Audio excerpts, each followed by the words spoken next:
할렐루야. 저는 오늘 이 나오미와 룻이라는 제목으로 은혜 말씀을 나누겠습니다. 오늘 말씀은요, 이 사사들이 치리하던 때에 있었던 한 가정의 이야기입니다. 룻기 1장 1절에 보면은 사사들이 치리하던 때에 그 땅에 흉년이 드니라 이렇게 말씀을 시작하고 있습니다. 사사들이 치리하던 때에 그 땅에 흉년이 들었더라.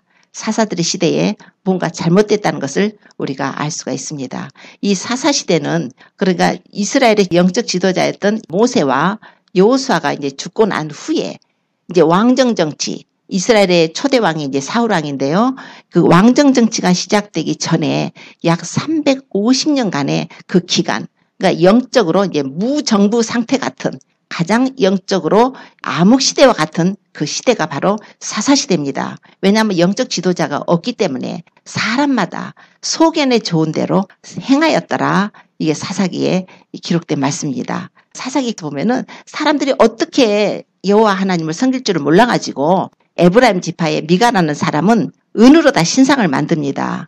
은으로 신상을 만들어서 자기 집에다가 신상을 놔두고 여호와를 섬기는 거예요. 그런데다가 모세의 손자 게르손의 아들 요나단이 그때 있을 곳을 얻지 못해가지고 다닐 때 그 사람을 자기 개인 제사장으로 삼아가지고 자기 집에 은신상을 섬기는 제사장으로 해놓고 여호와께서 이제 내게 복을 주실 것이다. 이렇게 생각을 해요. 그런데다가 또 당시에 삼손, 사사기에 나오는 삼손이 죽은 후에 삼손이 단지파인데 죽은 후에 그 단지파 사람들이 자기 있을 곳을 얻지 못해갖고 있을 곳을 찾으러 다니다가 그 에브라임 사람 미가의 집을 지나가게 되다가 거기서 이제 육숙을 하게 되고 거기서 은으로 된 신상을 보게 되고 그 제사장을 보게 됩니다. 그래서 그들이 그걸 뺏어가지고 단지파 사람들이 또 그 우상을 숭배해요. 우리 계시록에 가서 보면은 14만 4천 명의 인을 치는 게 나오는데 거기에 이스라엘 12지파가 나오는데 거기에 단지파하고 에브라임 지파가 빠져 있습니다. 우상숭배했기 때문에 하나님을 빼버린 거예요.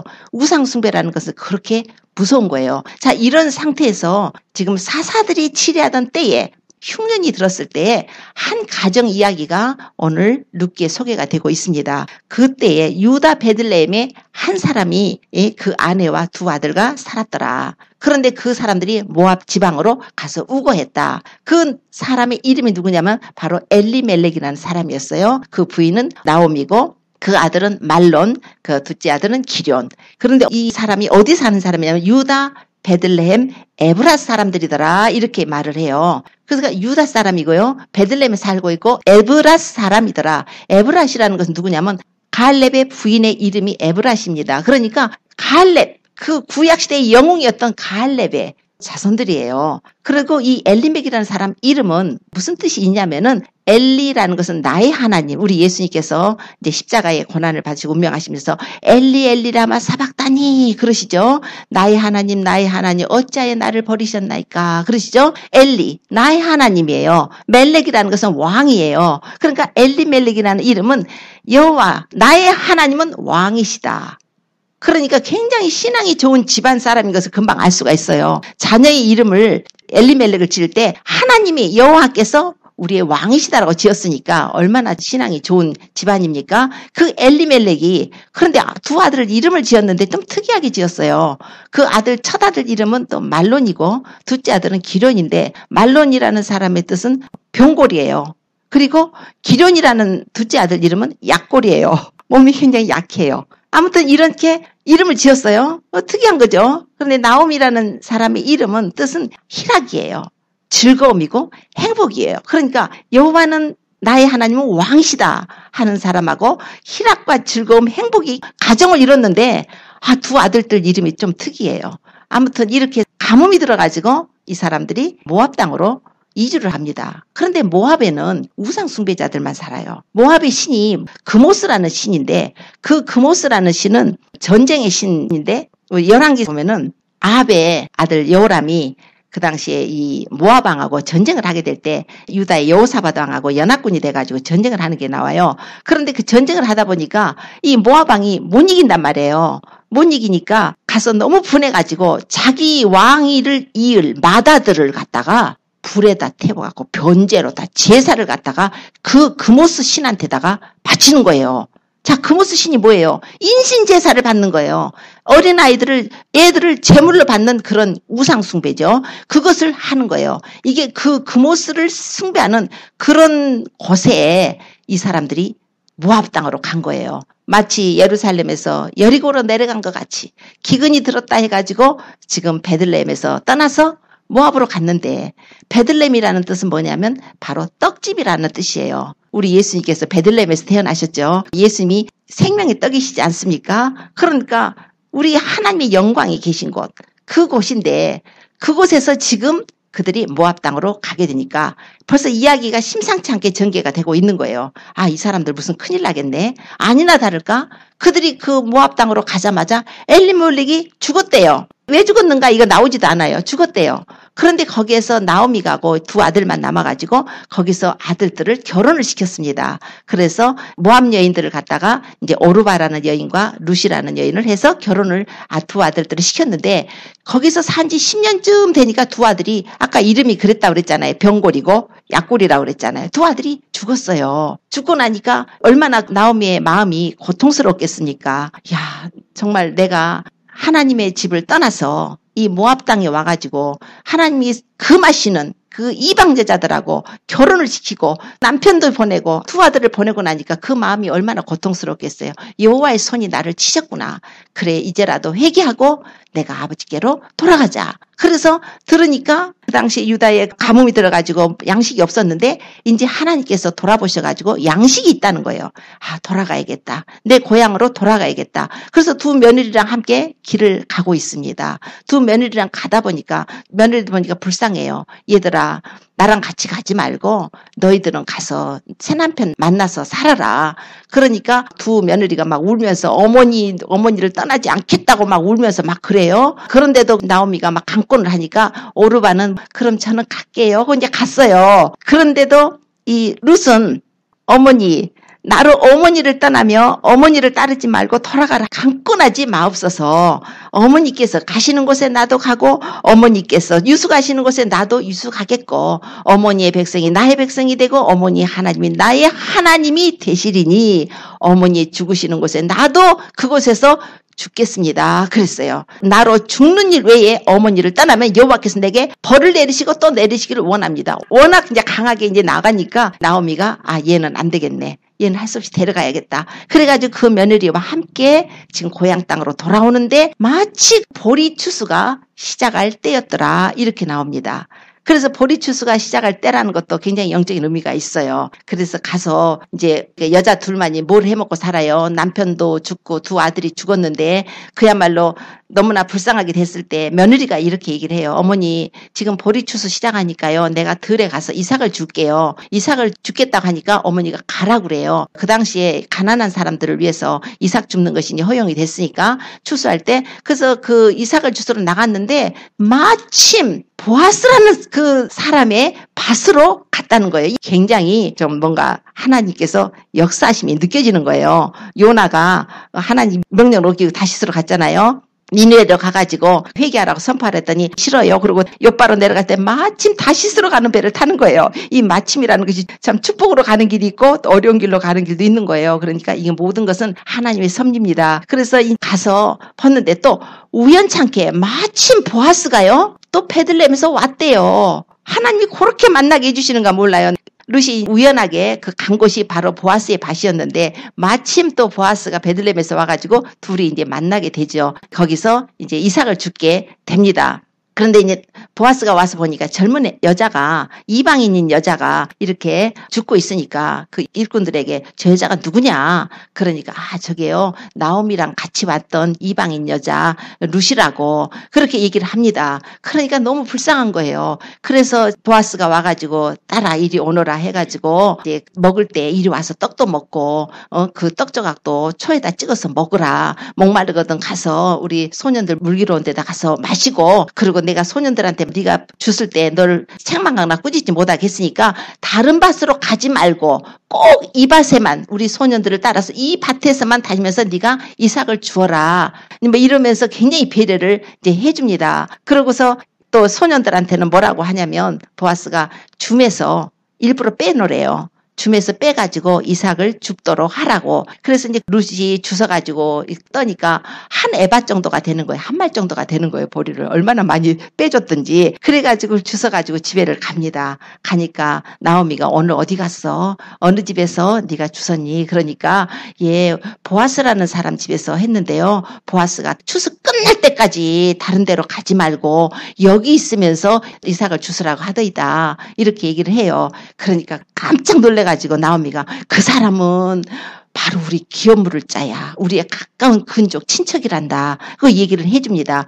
딸아 절대로 다른 데 가지 마. 추수 끝날 때까지 거기만 가서 해라. 다른 사람한테 보이지 마라. 이래가지고 이제 나오미는 며느리한테 이제 그렇게 고면을 하고 이제 룻은 그 말씀에 또 순종해서 그 밭에만 나가가지고 이삭을 줍고 보리 추수가 끝나고 또 밀추수가 됐는데 밀추수 끝날 때까지 거기서 이제 머무르면서 이삭을 줍습니다. 이제 추수가 끝났어요. 나오미가 이제 룻을 불러가지고 내가 너로 안식할 곳을 찾아줘야 되지 않겠냐. 즉 새 남편을 만나게 해줘야 되지 않겠냐. 이거죠. 젊은 여자니까. 그랬을 때 보아스를 이제 추천합니다. 보아스는 우리의 가장 가까운 근족이다. 오늘 보아스가 타작마당에서 보리를 까부를 텐데 너는 가서 목욕하고 기름도 바르고 옷도 쫙 입고 그 타작마당으로 가서 보아스가 먹고 마실 때 다 기다렸다가 어디 눕는가 봐뒀다가 그 밤에 그 발치 끝에 가서 누워갖고 보면은 보아스가 너희가 어떻게 해야 될 것을 알려줄 것이다. 이렇게 하니까 네 그럼 어머니 말씀대로 내가 그렇게 다 행하겠습니다. 이렇게 하는 거예요. 왜냐하면 나오미는 그냥 인간적으로 이 얘기를 한 것이 아닙니다. 그것이 하나님의 법이었어요. 그래서 어려운 처지에 있는 사람들을 도와야 되는 법이 있는데 그게 바로 이제 이스라엘의 기업 무르기 법이 있어요. 고엘 제도라는 것이 있어서 당시 어떤 사람들이 가난해가지고 종으로다 어떤 사람이 팔리게 되면은 가까운 친족이 가서 그 빚을 갚아주고 그 사람을 구원해줘야 됩니다. 또는 가난해서 자기의 어떤 그 소유를 팔았을 때는 가까운 친족이 가서 그것을 물어주고 되찾아서 기업을 해주는 거예요. 뿐만 아니라 계대 혼인법이라는 것이 있습니다. 우리 예수님 때 그 사두개인들이 와가지고 우리 중에 어떤 사람이 7이 형제가 있는데 큰형이 아기를 못 가졌을 때 이제 둘째, 셋째, 넷째, 다섯째, 여섯째, 일곱째까지 다 그 아내가 됐는데 부활 때는 누구의 아내가 되겠습니까? 이제 그런 내용도 나오잖아요. 이제 그런 것처럼 그런 제도가 있었어요. 그러니까 지금 이것이 바로 기업무르기 제도고 고엘 제도의 구원자죠. 그런데 이 보아스라는 사람이 바로 그 사람이라는 거예요. 우리 친척이기 때문에 그 사람이 그럴 라이트이 있는 사람이니까 네가 오늘 밤에 가서 우리 그 남편 그러니까 나오미의 남편 엘리멜렉의 모든 소유, 토지 이런 것들을 전부 사달라고 그 사람한테 얘기를 하거라. 그리고 너도 기업 물을 것을 요구를 해라. 이제 바로 그런 맥락에서 지금 그 밤에 보아스를 찾아가라고 한 거예요. 그래서 보아스한테 가서 보아스가 그냥 풍년이 들어가지고 굉장히 기분이 좋아가지고 먹고 마시고 이제 하니까 노젓가리 그 옆에 딱 누우니까 룻이 받았다가 밤에 가서 살짝 발치 이불을 열고서 들어가 누울 때 이제 자다 보니까 뭐가 발에 걸리적거릴 거 아니에요. 그러다 보니까 깜짝 놀라서 누구냐 하고 보니까 제가 바로 당신의 시녀 룻입니다. 그래서 당신은 우리의 기업물을 짜가 되십니다. 이렇게 한단 말이에요. 기업물을 짜라는 거예요. 그러니까 그걸 알아듣죠. 이스라엘 사람들은 그 법인 것을 알기 때문에. 그러면서 딸아 염려하지 말라. 내가 네가 원하는 대로 다 하겠다. 근데 나보다 먼저 더 가까운 친척이 있기 때문에 그 사람이 너 기름 물기를 하면 좋거니와 그러지 않으면 내가 하겠다. 이래가지고서 이제 그 다음날 이제 보아스가 성문에 나가가지고 있는데 또 마침 또 그 가장 가까운 친척이 싹 지나가는 거예요. 여보게 이리 좀 와봐. 이래가지고 막 장로들을 불러가지고 그 자리에서 이 우리 형제 엘리멜렉의 네가 근족 아니냐. 그 네가 가까운 근지 첫 번째 근족이고 내가 두 번째니까 네가 이것을 사라. 그러니까 사겠대요. 그래? 그럼 살려면 그 룻에게서 사가지고 룻을 위해서 그 엘리멜렉의 자손 그 말론을 위해서 말론의 아내 룻에게서 사가지고 그 씨를 기업을 있게 해줘야 된다고 하니까 그럼 내 기업에 손해가 있을까 싶으니까 않겠다는 거예요.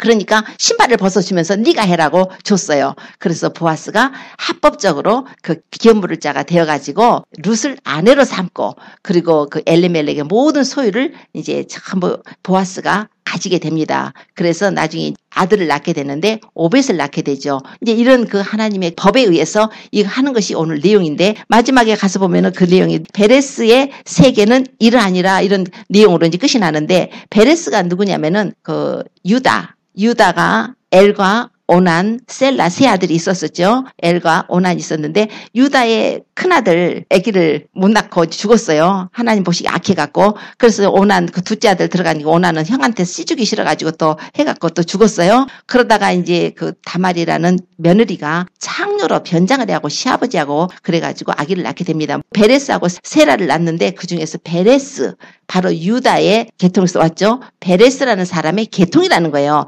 그래서 베레스가 헤스론을 낳고 헤스론이 람을 낳고 람이 암미나답을 낳고 암미나답이 나손을 낳고 나손이 살몬을 낳고 살몬이 보아스를 낳고 보아스가 오벳을 낳고 오벳이 이세를 낳고 이세가 다윗왕을 낳으니라 그래요. 그러니까 보아스의 아버지 살몬이 누구냐면 또 기생 라합의 남편이에요. 기생 라합하고 결혼한 사람이니까. 그런데 거기서 살몬이 보아스를 낳은 거예요. 보아스는 룻을 통해서 오벳을 낳고 오벳은 이세를 낳고 이세는 다윗왕을 낳으니라. 이게 바로 예수님의 족보예요. 예수님의 족보에 이 여자가 들어갔는데 마태복음에 가서 보면은 마태복음 1장에 족보가 나오는데 남자가 42명이고 여자가 5명이 족보에 기록이 돼 있어요. 이 이스라엘 사람들은 여자는 숫자에 안 칩니다. 그래서 예수님께서 오병이어 기적 행하셨을 때도 여자와 아이들 외에 남자만 5,000명, 여자 아이들은 세지도 않아요. 인구수에. 그런데 그런 그 사회적인 가부장적 제도의 그런 사회에서 여자들의 이름이 당당하게 예수님의 계보에 5명의 여자가 올라가 있어요. 그 중에 하나가 룻입니다. 놀랍죠? 하나님이 이것을 적으신 것은 바로 예수 그리스도를 통해서 이방인도 그리스도로 말미암아서 구원에 참여할 수 있다는 이제 그런 이제 뜻에서 이렇게 기록이 된 것입니다. 오늘 보면은 룻하고 오르바라는 두 여자가 나와요. 그럼 이 오르바하고 룻을 두 여자를 봤을 때 이 두 여자는 우리 크리스찬으로 보게 된다면은 두 여자는 다 믿는 사람이에요. 어떻게 해서 믿게 됐어요? 바로 나오미를 통해서 믿게 됐어요. 나오미는 이스라엘을 상징해요. 그리고 지금 룻이나 오르바는 우리 이방인들이죠. 그래서 우리는 예수 그리스도를 믿는 사람들은 바로 나오미를 통해서 예수 그리스도를 믿는 거예요. 지금 룻이 뭐라고 하냐면 어머니 하나님이 나의 하나님이 되시리니 그랬어요. 그러니까 어머니 하나님이 나의 하나님. 신앙의 영향력이 며느리들한테 가가지고 비록 그 남편도 죽고 두 아들은 죽었지만 며느리들이 고백한 것이 어머니 하나님이 나의 하나님이라는 고백을 하는 거예요. 나오미의 신앙심이 하나님을 경외하고 사랑하는 자이기 때문에 그 신앙심으로 그 두 며느리가 믿게 된 거예요. 그러니까 그 민족을 통해서 이제 받아들이게 된 거예요. 보아스는 누구냐면 보아스는 바로 예수 그리스도의 예표입니다. 그러니까 이 내용을 보면은 엘리멜렉과 그 두 아들과 나오미가 이방 땅으로 갔어요. 이방 여인들에게 복음이 전해졌습니다. 여호와 하나님을 전했지만 이스라엘의 하나님이 증거가 됐어요. 그래가지고 이렇게 왔는데 누가 있었어요? 보아스가 계셨어요. 이스라엘의 혈통을 타고 예수 그리스도를 만나게 된 거예요. 예수님께서 이스라엘 민족을 통해서 오셨다는 거예요. 그래서 우리 이스라엘하고는 우리 이방들 교회들은 뗄래야 뗄 수 없는 관계예요. 예수님께서 바로 그쪽에 아브라함의 혈통, 다윗의 혈통으로 예수님이 오셨단 말입니다. 그래서 우리는 그들을 통해서 우리가 복음을 받아들였죠. 그래서 뭐라고 하냐면 나오미가 보아스는 우리의 근족이다 그래요. 지금 이스라엘 민족을 통해서 우리가 복음을 받아들였죠. 그래서 예수님께서는 그 예수님의 12제자와 많은 제자들을 통해서 복음이 온 천하에 이렇게 증거되게 하셨습니다. 그래서 우리가 지금 복음을 받아들였어요. 룻과 같이 그 보아스를 만난 것처럼 보아스가 이제 신랑이 되는 관계가 지금 나오고 있지 않습니까? 그런데 룻이 그 보아스의 밭에서 이삭을 주어요. 그것이 무엇을 말씀하냐면 바로 생명의 떡이신 예수 그리스도. 보아스의 밭에서 있는 거예요. 다른 밭에 없어요. 보아스의 밭에서 이삭을 주어가지고 그 볶음곡식을 보아스가 주면서 하는 말이 와서 이리 와서 떡을 먹고 그 네 떡 조각을 초에다 찍어라 그래요. 보아스가 예수 그리스도 예표라면 우리는 예수 그리스도를 말미암아 생명의 떡을 먹고 그 초에다 찍는 거예요. 초는 바로 예수님의 보혈을 의미해요. 그래서 우리는 예수님의 피로 말미암아서 그분의 깨뜨리신 몸에 흘리신 피에 우리가 동참을 하고 그러고 나서 그것을 남은 것을 어떻게 했어요? 보아스가 준 것을 남은 것을 룻이 시어머니한테 갖다 드리는 거예요. 그리고 거기서 이삭을 막 주워가지고 아주 한 에바쯤 떨어가지고 한 말쯤 떨어가지고 그거를 가지고 어머니한테 갖다 드려요. 지금 말하자면 우리 이방인들이 먼저 이제 예수 그리스도를 지금 우리가 이방인들이 받아들여요. 물론 예수님께서 처음에 복음을 전하셨을 때는 이스라엘 민족의 복음을 전하셨지만 그들이 민족적으로 예수님을 영접하지 않았고 소수의 무리들 제자들을 통해서 예수님이 사명을 주셔서 그들이 나가서 이 이방 땅에 우리 예수 그리스도의 복음을 전했습니다. 그래서 우리가 예수님을 믿어요. 그 그 복음을 받아들였어요.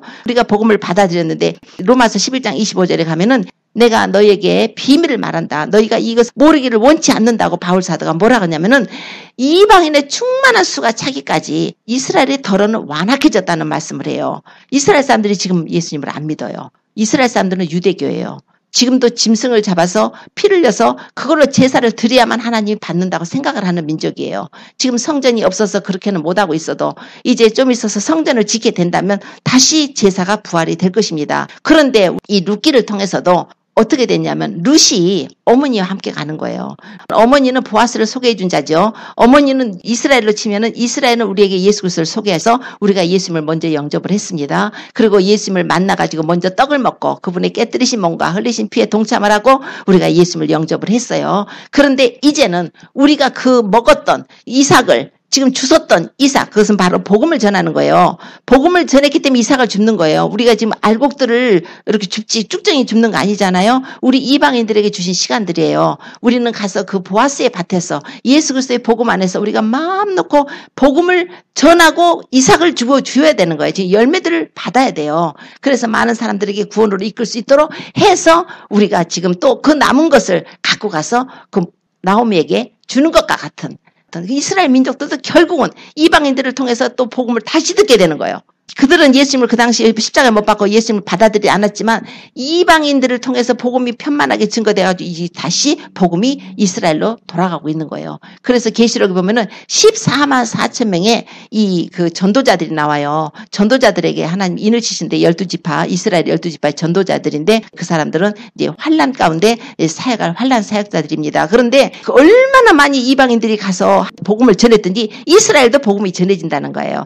그리하여 온 이스라엘이 구원을 얻을 것이라고 로마서 11장에 말씀을 합니다. 이게 바로 하나님의 큰 그림이에요. 예수 그리스도께서는 이스라엘을 통해서 오셨고 그리고 그 분을 통해서 거기서 복음이 전해졌지만 우리 이방인들이 먼저 예수 그리스도를 받아들여서 구원의 반열에 들어오고 이제 우리가 다 받아들여진다면 마지막으로 다시 이스라엘이 이제 회복되는 역사가 일어나게 되는 것입니다. 이스라엘이 회복할 때에 오늘 보니까 룻이라는 여자하고 오르바라는 여자가 나와요. 오르바는 어떻게 됐어요? 오르바라는 이름은 뻣뻣한 목 이런 그리고 이 젊음, 구름 뭐 이런 뜻이 있더라고요. 그러나 룻이라는 이름의 뜻에는 우정이라는 게 있어요. 동료, 동반자. 그래서 우리는 룻과 같아야 되는 거예요. 이스라엘과 동반자 역할을 해야 돼요. 이스라엘을 그냥 너희는 노발이야 하고서 우리가 이스라엘 관심을 안 가지면 완전히 오르바와 같은 세상을 따라가는 사람. 그래서 성경에 보면은 대만은 세상을 사랑해서 데살로니가로 갔고 하고 디모데에게 사도 바울이 말한 내용이 나오죠. 세상을 사랑해서 가버리면 안 돼요. 예수 그리스도를 믿는 자들도 오르바 같은 신앙이 있고 룻과 같은 신앙이 있습니다. 그래서 우리는 끝까지 룻과 같은 신앙을 가져야 되는데 바로 예수 그리스도의 깨뜨리신 몸과 흘리신 피에 동참을 한 자라면은 바로 이제 이스라엘과 마지막으로 연합을 하게 될 것입니다. 그리스도 안에서 한 새 사람을 지어서 성령 안에서 하나님 아버지께 나아가는 역사라고 그래요. 이스라엘이 회복을 되고 그러니까 하나님의 뜻은 이스라엘을 통해서 예수 그리스도께서 오시고 이스라엘 통해서 복음을 전하시고 온 세상이 다 이렇게 구원을 받아서 하나님께 드려지는 열매가 되기를 원했는데 이스라엘이 예수님을 배척을 했죠. 그러나 하나님 뜻은 계속적으로 이어져서 먼저 이방인들이 구원을 받게 되고 그 다음에 마지막으로 이스라엘이 구원을 받게 되는 역사가 이제 이 룻기를 통해서 이렇게 보여주는 역사예요. 그래서 이제는 갈라지게 될 것입니다. 처음에는 어머니 따라서 어머니 백성에게로 가겠다고 두 사람이 그러더라고요. 그런데 나중에 어머니가 너희들 가서 새 남편 만나서 살으라니까 오르바는 그냥 떠나요. 그런데 룻은 못 떠나요. 왜요? 너무나 시어머니가 불쌍한 거예요. 시어머니를 놓고 그 노인네를 혼자 가라고 할 수가 없는 거예요. 그런데다가 여호와의 신앙이 있잖아요. 어머니요, 나로 어머니를 떠나고 어머니 따르지 말고 돌아가라고 강권하지 마십시오. 어머니 가시는 곳에 나도 가고 어머니 유숙하는 곳에 나도 유숙하고 어머니의 백성 나의 백성이 되고 어머니 하나님이 나의 하나님이 되실 것이고 어머니 죽으시는 곳에 나도 거기 죽어서 장사될 것이라고 고백을 하지 않습니까? 이스라엘의 하나님은 바로 우리의 하나님이에요. 이스라엘이 몰라서 지금 여호와 하나님만 생각하고 예수님은 하나님의 아들인 걸 영접을 안 했지만 이제 많은 사람들이 믿어가고 있습니다. 하나님이 역사하심 속에 그들의 마음을 만지셔서 마지막 때에 예수님께서 이제 재림을 하실 텐데 예수님이 재림하실 때는 그들이 이제 예수님을 알게 돼요. 예수님이 재림하실 때 그 모습을 그대로 성경에 기록을 하고 있어요. 그들이 그 찌른 바 예수 그리스도를 바라보고 독자를 위해서 애통하듯이 장자를 위해서 통곡하듯이 그들이 예수님을 영접할 것이랍니다. 그런데 그때가 언제인가? 바로 그때가 예수님이 재림하실 때 그 일이 이루어진다는 거예요. 그런데 지금 이스라엘 백성들은 이제 예수님이 재림하실 것을 거의 때가 된 것을 알고 이미 성전도 지어질 것을 다 알고 성전 지을 준비를 다 해놨어요. 옛날에 솔로몬 성전이 지금 그 이슬람계 모스크가 있으니까 그거를 이제 하나님의 방법으로 짓게 하시겠죠. 이제 그런 것을 짓게 될 때에 이제 이 세상은 이스라엘을 위한 7년, 다니엘의 말한 바 7년 한일의 언약이 시작되게 될 것입니다. 그래서 이 세상은 하나님께서 하나님의 교회를 그 일이 있어지기 전에 예수 그리스도의 피로 사신 교회를 먼저 데려가실 것이고 그리고 이스라엘은 이제 성전을 짓게 될 텐데 그때에 전쟁이 있어요. 이스라엘과 그러니까 러시아가 개입된 중동 지방에 이제 전쟁이 있게 될 것입니다. 그런 전쟁이 있어지고 이제 성전이 짓게 되고 이제 적그리스도가 등장을 해요. 적그리스도가 등장을 하면서 이제 이 세상은 적그리스도의 수하에 들어가게 됩니다. 그런데 지금 그때가 너무너무 가까웠어요. 우리 예수님께서 요한복음의 시장에 보면은 내가 양의 문이라 하셨어요. 그래서 예수님께서는 내가 양의 문이다 그러셨어요. 누구든지 나보다 먼저 온 자는 절도요 강도라고 그랬어요. 그래서 예수님은 이제 앞으로 평화, 완전한 평화를 주시기 위해서 평화의 왕으로 예수님께서 이 세상을 심판하러 오실 것입니다. 그런데 그 오시기 전에 먼저 온 자가 있다는 거예요. 문으로 들어가지 않고 예수 그리스도가 문인데 예수님은 문을 통하지 않고 담을 넘어 들어가는 자가 있다는 거예요. 그건 절도지 강도지 예수님께서 말씀하셨어요. 바로 이때가 바로 그때인 것입니다. 절도요 강도 짓을 하는 사람이 있어요. 예수님이 오시기 전에 내가 평화의 사자라고 하는 자들이 나타났다는 거예요. 우리가 이제 적그리스도가 나타날 것을 적그리스도가 금방 우리 앞에 지금 임박했다는 것을 우리가 느낄 수가 있습니다. 이 세상에 어떤 인간도 우리에게 평화를 줄 사람은 없어요. 예수님만이 평강의 왕이세요. 예수님만이 길이에요.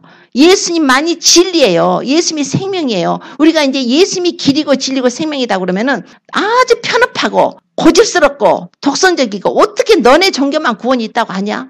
다른 종교도 구원이 있다고 해야 우리가 서로 평화를 할 텐데 너희는 어찌 그렇게 하냐고 할 거 아니에요.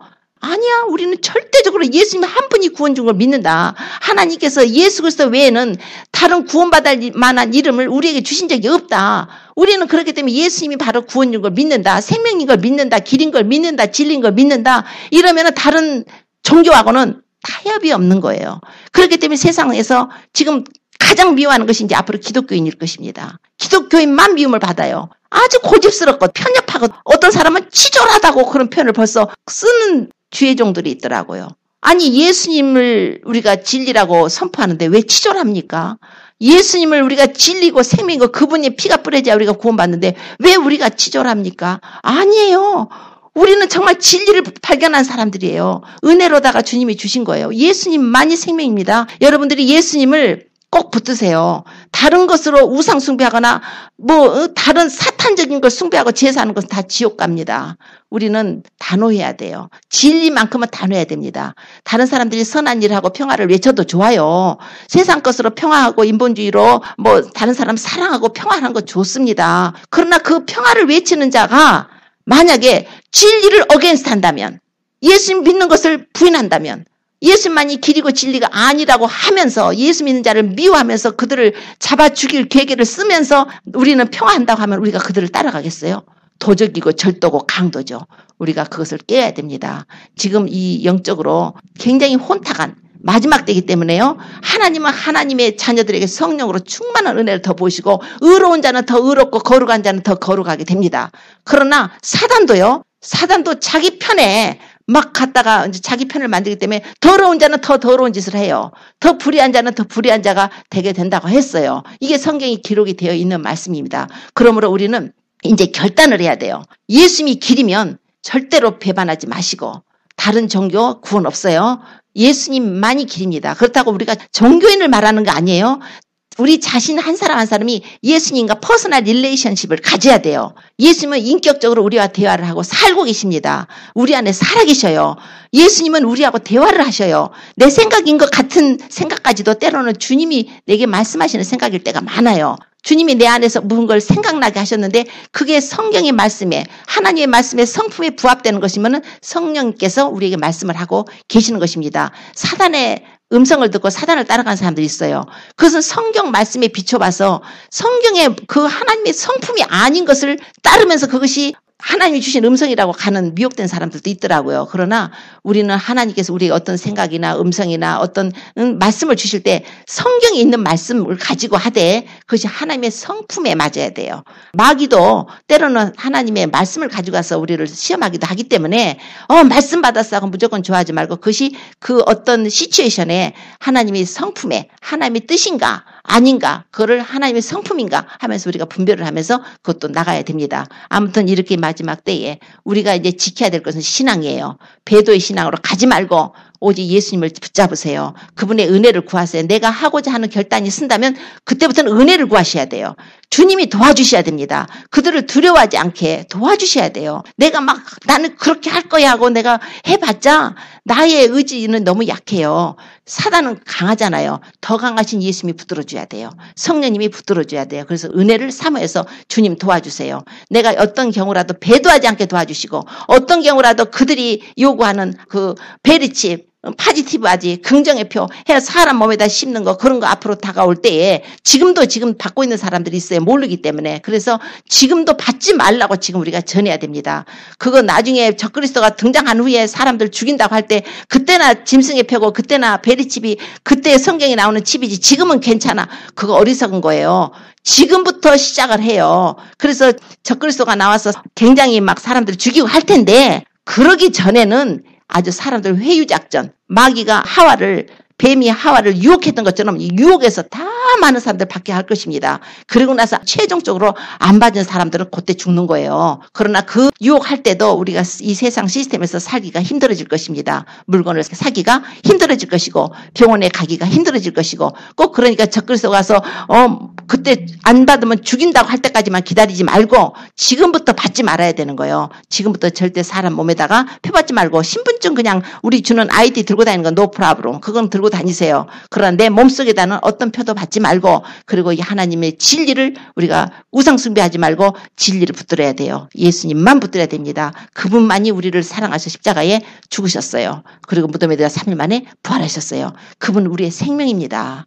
우리 목숨 그분을 위해서 드릴 수가 있어야 돼요. 그러면 우리는 구원입니다. 그러나 내 목숨 살자고 무서워갖고 내 목숨 살자고 예수님 배반하면 영원한 지옥불에 들어갑니다. 그러므로 우리가 주변에도 전하시고 이제 예수님이 어떠한 사랑으로 베푸셔서 이 세상에 오셨어요. 주님이 2000년 전에 오셨을 때는 주님은 초라한 모습 정말 멸시당하고 천대받고 경멸당하고 침뱉음을 당하고 그렇게 고통스럽게 가난스럽게 그렇게 왔어요. 그렇게 와서 우리 죄인들을 위해서 구원하셨어요. 그런데 인간이 아주 세상 사람들로부터 완전히 아주 왕대접을 받아가면서 겸손한 채 하면 얼마나 겸손하겠어요. 우리 예수님의 겸손은 하늘 영광을 버리시고 낙고천하 이 땅에 오셔서 우리 죄인들을 위해서 마구간에 태어나시고 우리 죄인들을 위해서 그분은 십자가에 처절한 그 고통을 당하시기까지 그분은 자신을 비우고 보여주신 사랑입니다. 그래서 우리는 그 분별을 해야 돼요. 부자가 조금 겸손한 거 아니에요. 우리 예수님은 나는 마음이 온유하고 겸손하다고 그랬어요. 겸손하신 분은 예수님밖에 없어요. 여러분들이 저분은 굉장히 겸손해. 인간이 겸손하면 얼마나 겸손하겠어요. 인간 겸손 없어요. 다 교만합니다. 오직 예수님만이 겸손하신 분입니다. 겸손한 것에 그 사람들한테 점수를 줬다면 그건 잘못한 것입니다. 우리 겸손하신 분 예수님이세요.